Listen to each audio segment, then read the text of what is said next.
Hey everyone, in this video, I'm about to show you how to fix the Payoneer receiving account not showing.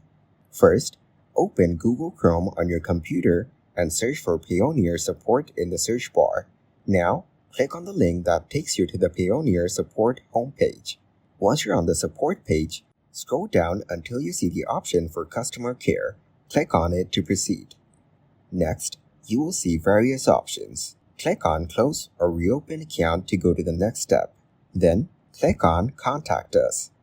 This will take you to a page where you can submit your issue directly to Payoneer's support team. Here, you need to select your preferred language from the options provided. Then, enter your first and last name in the respective fields. After that, enter the email address associated with your Payoneer account. In the message box, type a report describing your issue.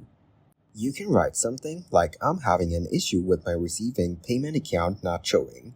Please help me with this issue as soon as possible." Finally, submit your report by clicking the Submit button. Once submitted, Payoneer's customer care team will review your request and get back to you with a solution. If this tutorial was helpful, please subscribe to our channel and like the video.